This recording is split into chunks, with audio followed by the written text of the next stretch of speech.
저는 사실 이태를 안 봅니다, 잘. 왜냐면은 잘하는 친구들은 어딜 가나 잘하고요. 결국 나를 선택해준 아이들은 등급에 상관없이 실력을 올려야 된다라고 생각을 해서. 안녕하세요. 네, 영어 김수현 강사입니다. 자, 오늘 디스코드 댓글 읽기 컨텐츠를 좀 준비하게 됐는데, 설명회를 통해서 인사를 좀 드렸지만 좀 진솔한 모습, 다양한 이야기를 좀 나누고 싶어서 이 영상을 준비했습니다. 자, 그 전에 먼저 시작하고 할 게 있는데요. 선서하겠습니다.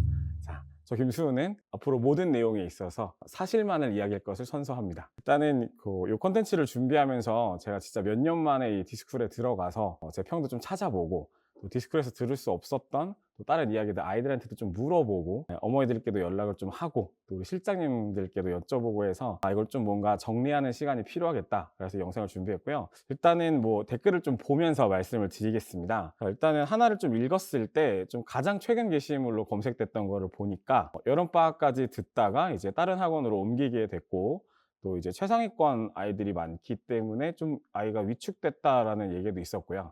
또 이제 2학기 때 아이가 좀 줄었다, 이런 얘기도 있었던 것 같아요. 일단은 인정합니다. 인정하는데, 사실 좀 바로잡고 싶었던 거는, 보통 이제 내신이라고 하면 예전에 이제 9등급제, 재작년까지는 아이들이 이제 2학년 1학기 또는 1학년 2학기 정도를 하고 많이 이제 이동이 있었어요. 그래서 그때부터는 좀 정시를 준비한다던가, 특히 제가 가르치는 아이들은 수시에서 등급이 조금 아쉬운 성적이 나와도 정시로는 좀 등급이 잘 나오는 친구들이 많아서, 아무래도 이제 내신반은 한 2학년 1학기 또는 1학년 2학기 정도에서 영어 과목 특수성상 조금 인원 이동이 있었는데, 작년에도 마찬가지로 1학년 1학기 기준보다 1학년 2학기 학생 수가 많이 줄긴 했어요. 근데 이제 2학년이라던가 또는 3학년 내신반에는 사실 큰 변동이 없었거든요. 네, 그 친구들은 아무래도 좀 수시를 끝까지 챙기려는 친구들도 있었고, 그래서 이제 그런 변동이 없었던 걸 빗대어 봤을 때 아마 이제 1학년 학부모님이 좀 남기신 얘기가 아닐까라고 싶은데요. 아무래도 이제 5등급제가 되니까 제가 좀 많이 느끼는 부분이, 아이들이 느끼기에 2등급이나 3등급 같은 그 중간 등급의 벽이 굉장히 넓어진 것 같아요. 그러니까 예전에는 1학기 중간고사 성적이 좀 안 나와도 기말에 잘 보면 등급이 뭐 한두 개 이상 이렇게 올라가는 체감도 됐었고, 또 한 가지로 1학기 등급이 예를 들어 한 7등급, 8등급, 6등급처럼 정말 수시가 끝난 것 같은 등급을 맞았어도 2학기 때 또 열심히 공부하면은 한 100등 이상이 오르게 되면 등급이 금세 또 3등급, 4등급 올라가면서 아이들이 이제 자신감 붙고 이런 게 있었는데, 5등급제가 되니까 실제로 그런 케이스가 있거든요.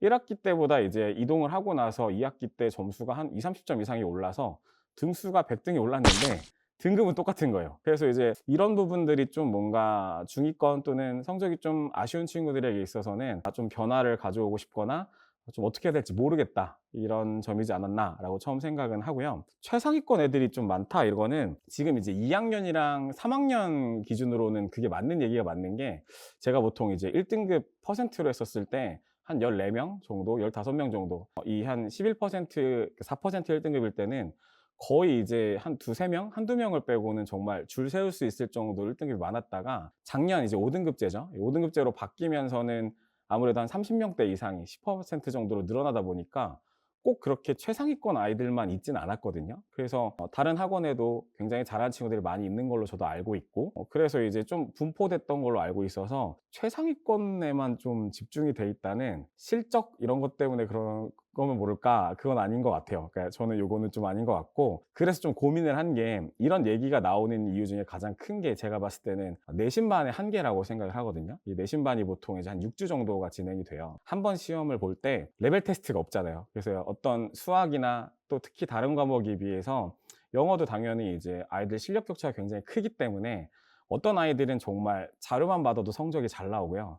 조금 과장하면 어떤 아이들은 그냥 가만히 혼자 하고 내일 시험 보러 가도 1등급 나오는 정말 완성형 아이들도 있어요. 반면에 6주가 아니라 정말 겨울방학 때부터 교과서를 미리 암기를 했는데도 그게 잘 안 돼서 결국 내신 성적이 안 나오는 친구도 있고, 정말 좀 천차만별인 것 같아서 요건 좀 제가 개선해야겠다라는 생각을 많이 했었고, 예전에는 이제 한 반의 인원이 되게 적었었거든요. 처음 중동이나 뭐 다른 학교 내신 시작하면, 지금도 마찬가지지만 한 10명, 20명, 30명 이렇게 남짓한 아이들을 가르칠 때는 이 한 명 한 명의 개별 난이도에 따라서 클리닉도 가능하고 하나하나 좀 피드백 주기가 좋았는데, 인원이 좀 많아지다 보니까 특히 이제 작년 1학기 때는 정말 이제 역대 최다 인원이 겨울방학부터 모였기 때문에 그런 점에서 좀 아쉬움이 있었다라고 말씀을 하시는 것 같아요. 잘 받아들일 거고, 다른 댓글도 마찬가지인데 제 개선책을 좀 같이 말씀을 좀 드려볼게요. 이 두 번째 댓글도 비슷한 거여서 말씀을 드리고 싶었던 게, 김수훈 쌤 인원 굉장히 많고 그래도 관리가 잘 되나요? 라는 질문에, 인원이 많고 근데 뭐 분반은 돼 있긴 한다. 근데 관리는 특별한 것이 없다. 강의력이랑 자료 보고 그냥 보낸다. 라는 댓글이 있는데요. 그러니까 이 학부모님은 아마 성적이 잘 나오신 것 같아요. 강의력과 자료는 만족을 하셨다는 거 보면은 아이 등급이 잘 나온 것 같고, 관리가 특별한 게 없다라고 하면 아마도 재시험에 걸린다던가 숙제를 안 해서 애초에 클리닉에 온 횟수가 굉장히 적거나 거의 없었던 아이 같은데, 관리가 특별한 게 없다. 이것도 사실 이제 제가 생각하는 관리는 어차피 이제 1대1 과외가 아닌 이상 일단 기본적인 시스템이 있어요. 그래서 모든 아이들이 다 클리닉에 오는 걸 저는 사실 원하지 않아요. 왜냐면 영어라는 과목도 1, 2학년 때 내신으로 정말 중요한 과목이 많지만, 아이들이 점점 학년이 올라가면 다른 과목도 굉장히 중요하거든요. 그럼 이제 모든 학원이 클리닉으로 돌아가고 학교 생활까지 이제 뭐 수행평가라던가 이런 게 있으면, 사실 저는 이 제한된 시간 내에서 최대치를 가르쳐 주는 게 뭔가 가장 학원의 덕목이라고 생각했던 것 같아요. 그래서 정작 관리가 필요한 아이들은 저는 오히려 성적이 좀 낮은 친구들, 혼자 이 수업 시간에 커버가 안 되는 친구들을 좀 부르는 걸 더 좋아해서 티가 나진 않았을 수 있는 것 같아요. 왜냐면 모든 아이들을 다 와, 무조건 와, 이런 좀 티내는 관리보다 성적 좀 안 나오는 친구 개별적으로 연락해서 뭐 책을 보내준다던가, 내가 조용히 찾아가서 이번 주에 쌤이 요 시간은 비는데 요때 한번 올래? 요런 관리를 좀 많이 했어서, 실제로 이제 옛날 리뷰를 보면 그런 게 되게 많더라고요. 막 1대1 클리닉을 해주셨다, 줌을 해주셨다, 뭐 인원이 많은데도 되게 세심하시다. 그러니까 이런 분들은 보통은 이제 우리 아이가 성적이 좀 낮은 상태에서 제가 아이를 좀 케어해서 요런 이런 밀착 관리를 제가 좀 더 좋아하는 것 같아요. 그래서 요 부분 때문에 좀 눈에 보이는 관리가 잘 보이지 않아서 특별한 게 없다라고 느끼신 것 같아서, 요거는 확실히 개선된 부분이 있습니다. 제가 이제 1학기 한번 지나고 2학기 때부터 어떤 걸 좀 시작을 했냐면, 당연히 네이버 예약 시스템처럼 관리 예약 체계가 들어가고요. 그다음에 두 번째로, 옛날에는 제 시험 걸린 거를 조교쌤들이나 제가 일일이 확인을 했어야 됐어요. 물론 엑셀이라던가 성적표가 있지만, 근데 이번에는 그냥 클리닉 예약하는 항목에서 그동안 밀린 거 다 남고, 심지어 제가 이제 매주 월요일이나 수요일쯤에 한번 쪼르기, 클리닉 잡으라고 이제 재촉하기도 갑니다. 그래서 저도 명단 관리가 편리해졌고, 예약제 관리용 프로그램을 또 새로 도입을 해서, 요 부분은 아마 지금 겨울방학 수업 듣고 있는 친구들은 굉장히 잘 체감을 하고 있을 거예요. 그래서 아이가 언제 클리닉에 오고 몇 시에 오고 갔는지가 자동으로 또 문자가 가고, 아이가 몇 주차부터 몇 주차까지 성적이 어떻고 그다음에 어떤 과제가 밀려 있는지가 안 지워지고 계속 할 일로 남아 있습니다. 그래서 요런 추적 관리가 되게 바뀐 거, 요게 좀 이제 변한 것 같아요. 아까 그 얘기랑 사실 이제 일맥상통하는 부분인 것 같은데, 그 상위권 친구들은 사실 자료 때문에 오잖아요. 근데 이제 아무래도 중상위권 또는 중위권 또는 하위권 요런 친구들이 아쉬움이 좀 있을 수 있어요. 그래서 또 한 가지 변화가, 이 관리 프로그램 말고도 제가 이제 조교들이 굉장히 많거든요. 근데 이 조교들을 그동안에는 정말 채점용으로만 썼어요. 그래서 이 친구들을 좀 그룹핑을 하면 어떨까라고 생각을 해서 한 5명에서 10명 정도 약간 미니 담임처럼 할당제를 합니다. 그래서 아마 겨울방학 수업부터 시작을 했고, 이번 주에 이제 그룹핑이 1차적으로 완료가 될 건데요.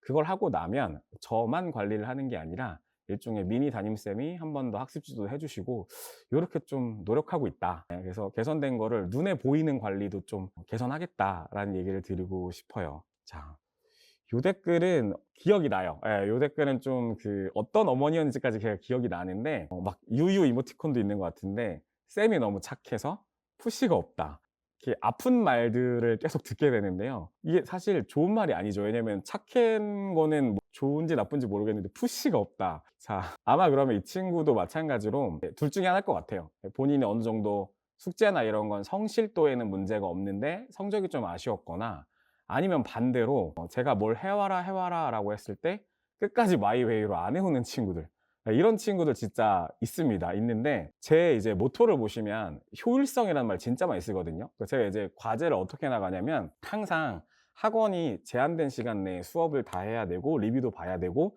사실 그 안에서도 관리가 이루어져야 된다고 생각을 해요. 그러면 이 3시간 또는 4시간 정도 되는 수업이 우리 아이들이 일주일에 영어를 학교에서 한 그 정도 듣거든요. 그럼 이제 학교 수업과 학원이 거의 1대1 비율로 지금 이제 이루어지고 있는 건데, 요 안에 학교 시간보다 더 많은 것들을 채워 넣어야 된다라는 생각에 굉장히 저는 효율이라는 말을 많이 씁니다. 그래서 자료 구성을 할 때 딱 두 가지로 쪼개져요. 책이 항상 메인 과제였어요. 근데 이 책은 제가 느끼기에는 정말 엑기스만 있어야 된다.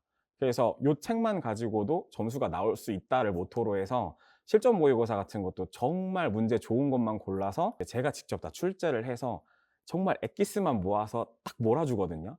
그래서 리뷰 테스트를 보면은 사실 시중에 없는 자료들이잖아요. 그래서 정말 이렇게 얇게 만들고 임팩트 있게 만드는 데 시간을 진짜 많이 써요. 그게 이제 메인 교재가 있는 거고, 항상 메인 교재와 함께 이것만 갖고는 부족할 수 있으니까 이만큼의 프린트가 나갑니다. 근데 사실 이 프린트가 선택 과제로 전 나가요. 왜냐면은 이게 흔히 얘기하는 영어는 암기지라고 했을 때 암기를 위한 자료들이거든요. 그냥 빈칸 하나 뚫어 놓고 두 개 뚫어 놓고 세 개 뚫어 놓고 다 뚫어 놓고 뭐 통암기 자료 같은 거 넣어 놓고 이런 것들인데, 착해서 푸시가 없다라는 말이 너무 아픈데 결과적으로는 그건 것 같아요. 아이가 집에 왔을 때 하는 공부량이 좀 적게 느껴진다 라고 생각하시는 것 같아서, 이 부분도 저도 이제 화를 안 내서 그렇지, 그러니까 그 착하다는 게 그거겠지만 원칙은 있습니다. 항상 리뷰 테스트를 저는 결과론적으로 얘기를 하거든요. 우리 아이가 요 얇은 교재만 갖고도 지금 성적이 나오고 있거나 리뷰 테스트 점수에서 만족할 만한 성과가 나오면 이 친구한테는 따로 문제를 더 풀라고 하거나 아니면 추가적으로 이만큼의 이따미 더미를 이것까지 풀리진 않아요. 왜냐하면 얘는 이걸 하지 않아도 이만큼의 개념을 이미 알고 있으니까. 근데 만약에 성적이 좀 안 나오는 친구라면 저는 이것까지 같이 하라고 하거든요. 근데 여기서 좀 맹점이 생기는 게, 잘하는 친구일수록 오히려 이 교재를 금방 풀기 때문에 시간이 남아요. 그래서 프린트까지 풀어오고, 아무래도 영어를 좀 힘들어하거나 싫어할수록 이 교재도 버겁기 때문에 프린트까지 숙제를 하게 되면 좀 포기하는 친구들이 있었던 것 같습니다. 그래서 그 친구들한테 해야 하는 동기부여가 그동안 조금 당근 쪽에 가까웠다면, 예를 들면 이걸 해오면 내가 뭘 해줄게, 또는 와서 나랑 좀 같이 해보자, 그게 또 뭐 맛있는 거일 수도 있고 어떤 적절한 보상일 수도 있고 칭찬일 수도 있고, 이런 당근이었다면, 이제는 아이들도 많아졌기 때문에 채찍도 좀 필요하고, 너 이거 안 해오면 내 수업을 들을 수 없어, 내지는 이걸 하지 않으면 절대 성적이 안 나오기 때문에 오늘 무조건 밤에 10시가 아니라 새벽까지 해서라도 보내 라는 좀 채찍도 필요하지 않나 라고 생각을 하고요. 이런 얘기가 안 나오려면 제일 좋은 거는 성적이 잘 나와야 될 거고, 두 번째는 눈에 보이는, 마찬가지로 해야 하는 양을 조금 더 늘리는 방향으로, 특히 이제 1학기 중간고사가 진짜 중요하잖아요. 그래서 제가 생각하는 요만큼의 어떤 임팩트 있는 자료 말고도 나머지 암기 자료 프린트도 눈에 보이는 양을 늘리는 방식으로, 그래야 좀 아이가 덜 불안하니까 이렇게 좀 해보도록 하겠습니다. 또 다음 거를 볼 건데요. 자, 실적에 관한 얘기가 좀 있어요. 댓글을 찾아보면서 한 가지 좀 감사했던 거는, 안 좋은 얘기가 되게 많을 줄 알고 조금 걱정했었거든요. 근데 이제 눈에 보이지 않는 어떤 이야기들도 제가 들었는데, 그래도 막 그렇게 심한 말로 저를 상처 주는 분들은 없어요. 근데 이제 다만 요건 좀 잡고 싶었던 게, 실적에 대해서 이제 타 학원에서도 제가 특정 학교에서 굉장히 인원이 많은데 각자 좀 인원이 제일 많다, 1타다 이런 얘기가 나오는데, 요 부분이 어떻게 되는지 좀 혼란스럽다는 댓글이 있어요. 요것도 제가 좀 바로잡아 드릴게요. 아마 이제 자사고 학부모님이실 것 같은데요. 예전에는 제가 친한 형이 한 분 있습니다. 지금 이제 재종에서 고3만 하시는 영어쌤인데, 정말 이제 형 동생 하는 사이고요. 제가 좀 어떻게 보면 강사 중에 롤 모델이었어서 따라다녔었어요. 근데 그 분이 원래 제가 지금 맡고 있는 학교의 압도적 1타였어요. 그냥 거의 한 학년에 전교생의 3분의 2 절반 이상이 듣던 수업을 하고 계셨거든요. 그분이 고3으로 올라가면서 은퇴를 하신 거죠. 근데 그 자리에 제가 들어갔어요. 근데 이제 제가 처음 가는 마당에 뭔가 자료가 부족할 것 같아서 정말 따라다녔습니다, 배우려고. 그래서 제가 이제 그 자료를 거의 그대로 파일째 받았어요. 사실 굉장히 감사한 부분인데, 그래서 요 파일을 바탕으로 제가 시작을 했고, 그러다 보니까 한 첫 해보다 두 번째부터 비약적으로 성장을 해서 급성장을 좀 한 케이스인데요. 이게 예전 역사예요. 그분이 말하는 뭔가 본인이 어떤 학교의 1타다라는 게 최다수간일 수가 없는 게, 제 전에는 정말 전교생의 3분의 1을 다니던 압도적 1타가 있었고요. 그 다음에는 제가 이제 물려받게 됐는데, 저는 첫 해부터 1학년, 2학년, 그리고 그 다음부터 3학년 내신을 같이 했어요. 그러니까 어떤 학생 수로는 저를 절대 이길 수가 없는 게, 1학년 일정 인원, 2학년 일정 인원, 그리고 3학년 내신까지 제가 혼자 다 했습니다. 그래서 특정 학교의 일타라고 하면은 사실 특정 학년 때 뭐 엎치락 뒤치락 한정은 있을 수는 있는 것 같는데, 그게 아니라 전체적인 학교 인원을 봤을 때 저도 꾸준히 한 6 년, 7 년째 그 학교는 전교생의 3분의 1에서 절반은 데리고 있었거든요. 평균 1 학기 중간에서 2 학기 기말고사까지 그 4 번의 평균 인원이 항상 그 정도가 됐기 때문에 그래서 이 부분은 정말 수강생들 이렇게 데려다 놓고 보여주고 싶다. 플러스 사실 이제 성과도 마찬가지인데요. 지금 한참 졸업하는 이 친구들 중에서 아무래도 성과가 좋은 친구들, 이런 친구들이 조교를 많이 해 주고 있습니다. 그래서 사실 학생들이 가장 솔직하다고 생각을 하고, 이 부분은 아이들에게 물어보면 1 학년은 특정 학원이 더 많을 수 있는데 2 학년, 3 학년에 잘하는 친구나 내신하는 친구들은 다 수능쌤을 들어요. 이런 얘기를 아마 들으실 거예요. 그래서 인원은 요 정도로 설명이 되지 않았나라고 생각을 합니다. 요거는 최근 것 중에 하나 짚고 넘어가고 싶었는데, 고등학교 내신이 아니라 이제 중학교 어떤 문법 특강 얘기였던 것 같아요. 그래서 윈터 때 잠깐 듣고 있는데 수업이 어렵다라는 얘기가 있습니다. 제 수업이 어렵다. 제 수업 진짜 쉽게 하는 편인데요. 왜냐면은 저는 이제 항상 제가 중시하는 게, 개념은 어렵지만 최대한 쉽게 가르치려고 노력을 해요. 근데 당연히 리뷰 테스트 점수를 보면 좀 이렇게 구분이 되겠지만, 일단 이 특강이나 이런 짧은 4회, 6회짜리 수업들의 어떻게 보면은 맹점이라고 할까요? 그게 저는 사실 입체를 안 봅니다, 잘. 왜냐면은 잘하는 친구들은 어딜 가나 잘하고요. 결국 나를 선택해 준 아이들은 등급에 상관없이 실력을 올려야 된다라고 생각을 해서, 제가 가장 쾌감을 느꼈을 때가 언더독이 반란이 있을 때거든요. 제가 사실 내신이 굉장히 안 좋았던 1 학년을 지나서 3 학년 때까지 정말 이렇게 수직 상승을 했던 케이스라, 잘 못하는 아이가 저를 만나서 영어가 좀 재밌어지고 실제로 잘하게 돼서 성적을 막 올라가면서, 막 이 순정 만화 이런 거 보시면 이 주인공이 이제 막 등급 계속 올라가는 거 있잖아요. 그럴 때 쾌감을 느껴요. 그러니까 저는 잘하는 아이들이 더 잘하는 것도 너무 좋지만, 항상 잘하는 애들은 스스로 한다고 생각을 해요. 그러면은 잘 못하던 아이들이 하게 되고 해서 잘하게 됐을 때 오는 쾌감이 정말 커서, 특강도 되도록이면은 레벨 테스트를 보더라도 입반자격으로 안 쓰고 이제 다 받아주는 편인데, 기초가 약한 친구라면은 가장 첫 번째 추천하는 것은 제 수업뿐만이 아니라 저의 클리닉을 병행하는 걸 너무 추천을 하고, 두 번째는 제가 리뷰 테스트 점수를 보고 수업 자체를 좀 쉽게 하려고 노력을 많이 하거든요. 그래서 또 한 가지 조언은, 제 수업 영상을 한 번 더 들었으면 좋겠어요. 제 수업 영상을 다시 한번 들으면 처음 들었을 때 조금 어렵게 느껴졌던 개념도 두 번째는 다시 정리가 된다라고 생각을 해서, 그렇게 좀 하시면 좋지 않을까. 이건 제가 아이들에게도 꼭 얘기해서, 좀 수업이 힘들거나 어려우면은 다시 영상 보고 그다음에 또 클리닉 와서 부족한 거 압축강으로 들으라고 이렇게 좀 더 지도하도록 하겠습니다. 자, 끝으로는 리뷰들도 있는데요. 댓글 말고 이제 리뷰를 보게 되면, 아무래도 이 리뷰는 뭔가 굉장히 호의적인 것들이 좀 더 많아요. 근데 그래도 조금 눈여겨볼 만한 게 요런 것들이 있어요. 그러니까 아이들이 아마 "왜 내 수업을 선택했는가?" 또는 "수은쌤이 장점이 뭐예요?" 라고 했을 때 이 리뷰들을 제가 좀 살펴보는 편인데요. 가장 많이 언급이 되는 게 좀 "효율적이다. 쓸데없는 시간 낭비를 막아준다. 그래서 뭐 영어를 잘하는 학생, 스스로 하는 학생이라면 정말 좋다."라고 얘기를 많이 남겨주시는 것 같고, 그래서 아무래도 본인이 어느 정도 영어 공부가 돼 있거나, 아니면은 스스로 공부는 잘 하는데, 또는 어머님이 관리를 잘 해 주시는데 좋은 자료, 좋은 수업, 어떤 시간 낭비 없는 게 필요한 친구들이 수업을 좀 많이 들어주는 것 같아요. 근데 이제 댓글을 보게 되면, 친구들은 잘 나왔는데, 또는 관리도 좋은데 동기부여도 잘 되는데 실력이 뭔가 성적이 안 나와서 고민이다, 이런 댓글도 있는데요. 가장 가슴 아픈 케이스입니다. 왜냐하면 고등학교 내신의 이게 상대평가잖아요. 제가 이 친구들한테 좀 얘기하고 싶었던 게, 친구들이 잘 나올 수 있죠. 근데 이 친구는 어떤 특정 학원 또는 뭐 특정 노력에 따라서 사실 점수가 바뀌는 게 아니라 굉장히 실력 평가로 바뀌었어요. 그러니까 보통 이제 대부분의 고등학교 내신 기출 문제들이 외부 지문 정말 많이 내고요. 이제 GPT 빼놓을 수 없죠. GPT 오면서 영어 보기가 정말 길고, 내가 공부한 내용이 아니라 그 자리에서 읽어야 되는 게 훨씬 많은 시험으로 바뀌었습니다. 다시 한번, 암기도 중요하지만 응용을 평가하는 시험이 됐어요. 그래서 철저하게 실력이 없으면 등급이 안 나오거든요. 그러면 반대로 얘기하면 이런 거예요. 동기부여하고 관리도 됐지만 아직 1등급이 나올 만큼, 또는 성적에 만족할 만큼의 실력은 도달하지 못한 거거든요.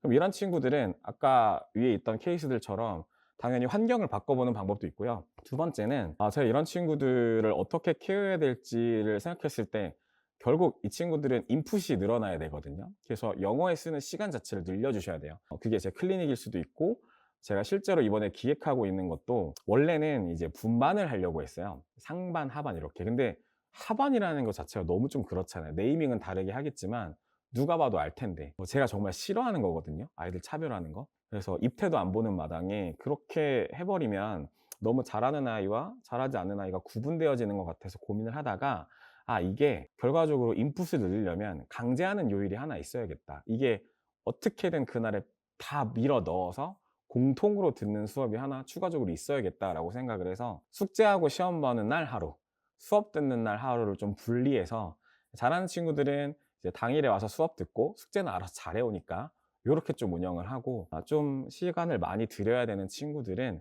좀 강제적으로 주 2회 수업처럼 운영을 해야겠다라고 생각을 합니다. 실제로 이제 내신 학교에 따라서 제가 A반과 B반을 나눠서 운영하게 될 수도 있고요. 관리가 필요한 친구들은 고정 요일을 하나 정해서 매주 그냥 너는 무조건 뭐 수요일 6시는 고정이야 라고 해서 2회 등원하는 식으로 해서 이 부분을 조금 고려하겠습니다. 친구들만 잘 나오고 본인이 안 나오면 위축도 되고 많이 서운하고 그럴 것 같아요. 뭐 댓글들을 보면 따뜻하다 이런 얘기가 있는데 모르겠습니다. 제가 아마 살이 많이 쪄서 좀 인상이 이렇게 둥글둥글해져서 그런 거고, 전 따뜻하지 않습니다. 왜냐면은 어떻게 보면 프로? 돈을 받고 아이들의 성적을 올려주기 위해서 온 사람이잖아요. 철저하게 학교와 다르게 의무교육이 아니기 때문에 선택을 받는 입장이라고 생각하고, 굉장히 좀 이 자리가 서는 것 자체가 좀 무섭기도 하고 약간 두려울 때도 있거든요. 진짜 딱 시험 보는 날엔 제가 이제 핸드폰을 못 봐요. 아이들 성적이 어떨까 하고 걱정되고 좀 불안해서. 근데 어떤 친구들이 저랑 좀 잘 맞는 것 같냐면, 당연히 좀 열심히 하려고만 하면 실력에 상관없이 너무 좋습니다. 진짜. 그리고 이제 좀 열정 있는 친구들 있죠. 뭐라도 하나 더 물어보려고 하고 정말 이상한 질문이어도 자신 있게 하는 친구들. 그 친구들은 저한테 가져갈 게 굉장히 많을 거라고 생각해요. 그리고 또 한 가지는 정말 영어에 대해서 이렇게도 해보고 저렇게도 해봤는데 방향을 못 잡아서 어디서부터 하면은 실력이 좀 쌓아나갈까. 제가 진짜 이 영어 유치원이나 뭐 어학원이나 이런 거 다 거쳐서 5등급, 5등급제 기준 아니고 9등급제긴 하지만 정말 한 중하위권, 하위권부터 이렇게 1등급까지 올라가고 수능을 다 맞았던 사람으로서 어떻게 하면 입시 영어, 수능 영어에서 점수가 올라가는지를 잘 알고 있다고 생각합니다. 그래서 이 영어 실력을 단계별로 업그레이드하고 싶은 친구라면 제 수업 정말 환영하고 저한테 많이 얻어갈 게 있을 거라고 생각을 합니다. 네, 그렇습니다. 자, 뭐 더 있는데 여기까지 좀 보면요. 요약을 좀 해보면 어머니들이랑 통화를 하면서도 많이 느끼거든요. 그래서 많이 느끼는데 가장 많이 걱정하시는 부분이 따뜻해 보인다. 그래서 조금 편하게 아이들이 내신을 하기 때문에 긴장감이 좀 떨어질 것 같다. 이 부분은 사실 몇 년 동안 제가 증명했다고 생각하는데 그렇지 않습니다. 내신 정말 치열하고요. 아이들 리뷰 테스트 점수 딱 나오고 시험 보면 표정 바뀝니다. 그리고 저는 리뷰가 굉장히 어려워요. 그래서 학교 시험보다 어려운 리뷰를 보고 정말 좀 타이트하게 시험을 보기 때문에 그 부분은 좀 걱정 안 하셔도 될 것 같고, 두 번째는 자료에 대해서 또 이제 공부하는 양, 관리 얘기가 좀 있어서 아까 말씀드렸던 첫 번째, 의무적으로 주 1회 등원하는 거 추가하는 거, 그거 시스템 있고, 두 번째, 관리 프로그램 보완해서 어머니가 심지어는 작년에 들었던 수업까지도 이 아이가 아직도 뭐가 안 끝났는지 볼 수 있게끔 한눈에 들어오게끔 이게 남아 있습니다. 물론 작년에 안 한 게 지금까지 남아 있으면 말도 안 되는 일이겠지만, 그래서 이런 것들 좀 관리 보완할 거고, 또 한 가지는 우리 조교쌤들이 항상 저의 이제 채점 위주로만 했으면 멘토링에 직접 참여합니다. 그래서 조교들이 정말 아이들 1대1로 피드백 줄 수 있는 시간도 늘려서 저는 모든 질문을 제가 해결하고 모든 클리닉을 제가 해야 된다는 강사였거든요. 근데 그 한계 범위를 좀 넘어섰기 때문에 아이들 한 5명, 10명 미니 담임제 만들어서 아이들이 좀 2번 관리받는 느낌 받을 수 있게 좀 노력하도록 하겠습니다. 자, 수업 시간 구성은 크게 바뀌는 건 없고요. 제가 항상 이 제한된 시간 내에 모든 걸 다 해주기 위해서 노력을 하는 강사고, 그래서 저는 이 수업 영상을 풀테이크로 찍어서 편집할 때도 있어요. 물론 뭐 시험을 길게 보면 시간 낭비가 심해지니까 홈페이지에 올립니다. 그리고 유튜브 링크도 그냥 보내요. 그 말은 수업이 오픈돼 있습니다. 저는 이제 항상 설명회 때도 질문 받는 거 굉장히 좋아하고 어머니들이랑 소통하는 거 너무 좋아하거든요. 그래서 수업 영상이 오픈돼 있으니까 실제로 어머니들이 수업 영상을 같이 보시는 분도 있어요.